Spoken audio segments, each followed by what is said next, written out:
scramble around. He's fallen down, so he uses the ball so that he doesn't go down on one knee, and the ball pops up off the turf.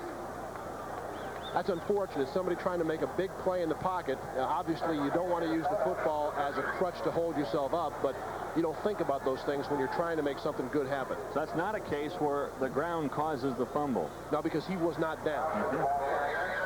Had he been on one knee and that happened, they would have called it, I believe, a dead ball. But absolutely. You know, Oberg's had, he was booed a little bit here. He's had a pretty good game. He's delivered the football. He's had a couple of drops on key throws, and he's made things happen in the pocket. I think Jim Walden has to be pleased with how Oberg is handling himself today. Cyclones down by 10 with that clock ticking now at 4:53 to go in the ball game. And again, remember, the Cyclones had to use 2 of their timeouts earlier in this half. They have only 1 left. Second down, 5 yards to go. Thompson with a 5-yard pickup on the last play. This time he's stuffed. Melvin Coleman comes up from linebacker on the blitz. You can pretty much expect Minnesota's going to try to run it. Look at all the guys down on the turf trying to stretch out the cramps. I tell you what, you know, people at home saying, they got cramps, get them back in. They can be so painful. They get in your calf muscle, and it becomes so tight you think your muscle is going to split. It's just excruciating at times. You know, you go through training camp, and sometimes you get those cramps about 2 o'clock in the morning, right? Yeah, that's right. That's right. You're sitting there in bed, and all of a sudden the alarm clock wakes off, and it's, yeah. Oh, my goodness, what happened to my legs? 3:59 to go. Fleetwood scrambling around, now throws it up. Incomplete. Casey Martinez was there defensively. Ball falls incomplete, and that will force the Golden Gophers to punt the ball. Well, still a prayer now for Iowa State. Crowd of 45,000 all staying put here at Cyclone Stadium. You got to go after this one, right, Dave?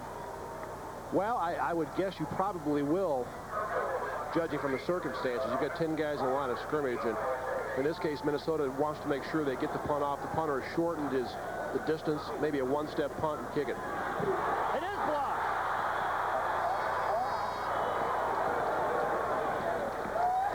That will be about a 6-yard punt after the block. It's amazing that it went forward at all. I'll tell you what happened in this case. Minnesota very, very cognizant of trying to get the kick off. And you can see Brent Herbal actually shortens his distance to the line of scrimmage. When you do that, you allow penetration, or at least the chance of penetration, to get to that kick. He did so because obviously he wanted to kick in a one-step manner, but good penetration by Iowa State. Big play. Drew Goodman, what do you have for us? Well, Minnesota is used to playing in the nice confines of the Metrodome where it's 72 degrees at all times. They brought fans with them. They don't usually have to do this, but they brought the big kind of fans in addition to 2,000 folks who made it down from Minneapolis. Still hasn't helped. A lot of cramps on the field. About 3 or 4 players have had calves worked on so far today. John Leveren's the stop. John Glatfelty the catch. A pickup of 9 on the play. It'll be 2nd and 1. Good job by Oberg getting the line quickly. He's got a second play called, trying to get everything to the outside and get out of bounds if possibly so. Oberg is sacked, but I think he might have picked up enough for the first down. Skeeter Ockrey was the guy to stop him, but Oberg scrambled ahead of the line of scrimmage. That'll be a first down. The clock stops momentarily while they move the chains, and Iowa State is in their hurry-up offense. Well, he's got to make the call while the clock is stopped, and he's done so. Want to make sure if you get to the outside, make sure you get out of bounds. Oberg throws it. Moore again. That one might have been tipped. Moore looked to have it in his fingertips. It falls incomplete. Fred Foggy was there, and we have a flag in the backfield. Well, you've seen Brett Oberg do this quite a bit. We've got an illegal receiver downfield. That happens when the quarterback makes a break. You can see Mike Bush diving for the football, almost comes up with it. More times than not, when that quarterback breaks contain and you as an offensive lineman don't know where he is, you look around, he seems like he's running, you're trying to get a block, you go downfield, and if he happens to throw the ball, you get nailed. Ineligible receiver downfield is the call. That'll push it back to the 40-yard line. A 5-yard penalty brings up 1st and 15.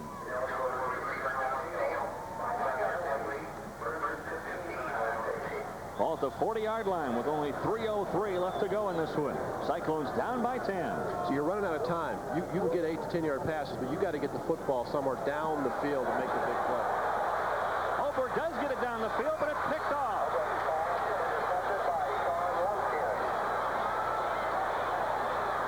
Minnesota has it. That might do it for Iowa State. Sean Lumpkin picks it off for the Golden Gophers.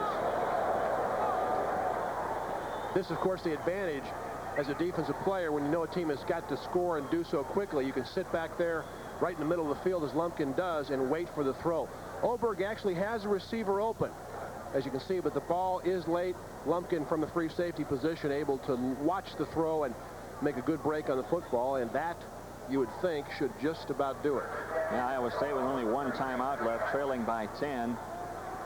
But again, you point back to that field goal at the end of the first half.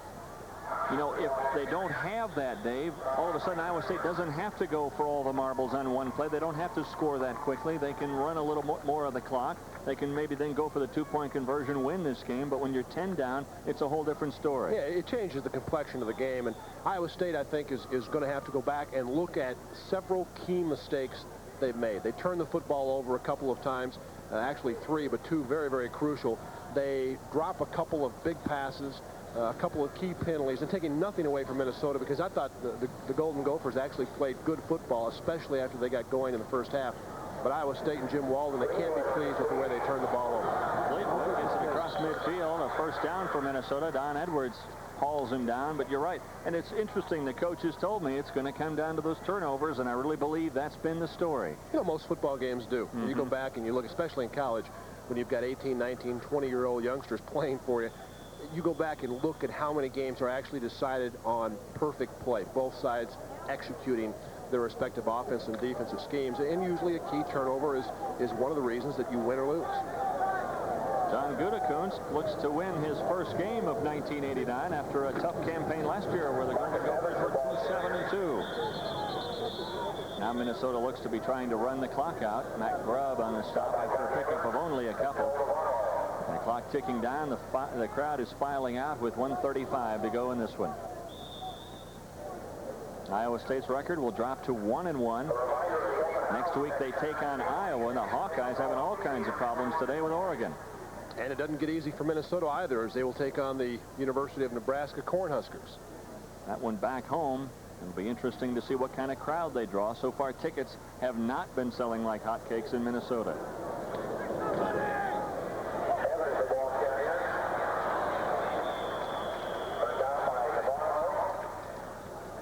Coleman and Casey Martinez, along with Phil Navarro over there defensively for Iowa State. That brings up a 3rd and long. But you still wouldn't expect Minnesota to try to throw the ball here with only 52 seconds to go. They're going to go ahead and run it, right? We would be shocked if they threw the ball. Yeah. There would be an investigation if they threw the ball. Well, right now, they can run this clock down. A timeout for Iowa State. Iowa State's taking a timeout, their last one. And really, Minnesota can pretty much run the clock out without really letting Iowa State have the ball back. Coming up next Saturday on the Prime Network, Pac-10 game of the week. The Washington Huskies travel south to take on the Arizona Wildcats. It comes your way live at 10 p.m. Eastern, 9 o'clock Central, only on Prime Network. Hope you've enjoyed this game on Prime Network today between Iowa State and Minnesota. I'm Dave Armstrong along with Dave Logan and Drew Goodman. Dave and I will be in Columbia next week as Missouri will host the Miami Hurricane. Last year, Dave, Miami wins easily 55-0 down in Florida. It'll be interesting to see what Bob Stoll has in store for the Hurricane this time. New coach at Miami, new coach at Missouri. Fleetwood is stopped behind the line of scrimmage by Melvin Coleman. That brings up 4th and long. The clock is moving with 40 seconds to go. They set the ball. They give them the fresh clock. So they're going to There's about a 12-second differential. Going to have to snap it one more time. And that should do it. They're going to go ahead and punt the ball away. Speaking of that game next week, Dennis Erickson from Washington State down to Miami. You mentioned Bob Stoll from UTEP to Missouri. Both coaches will throw the ball. Of course, you're probably familiar with Miami of Florida's passing attack. But Missouri, I think, this year and in ensuing years really will become an excellent throwing team. Minnesota uses all the time they can. They take the delay of game. They'll take the 5-yard penalty. The clock down to 12 seconds. And Iowa State, few unlucky bounces for them today. Minnesota goes away with the victory. Gutekunst will be talking with Drew Goodman after the contest. We'll get his words, and I'm sure he'll be a happy guy. Schaffner played well for them. Thompson was everything that was advertised. Off the side of the foot of the punter, Brett Herbel goes out of bounds, a very short kick. Herbel's punting average after today will not be good. He had one blocked, and that one going off the side of his foot. Had a couple in the first half, though, that were excellent into the wind. Just 8 seconds left for Iowa State's offense. Oberg does come back out, and they line up 3 wide receivers on the right. They're just going to throw up the Hail Mary. 3 receivers to the right. Thibodeau, the lone receiver, off to the left. Minnesota obviously in a prevent defense. Oberg just airs it out on the far side. Up for grabs, and it's picked off, I believe, by Minnesota. It is. His second interception. Doesn't really matter at that point in the contest. And Minnesota wins here in Ames today. The final score, the Golden Gophers 30, the Cyclones 20. And we'll be back in just a moment.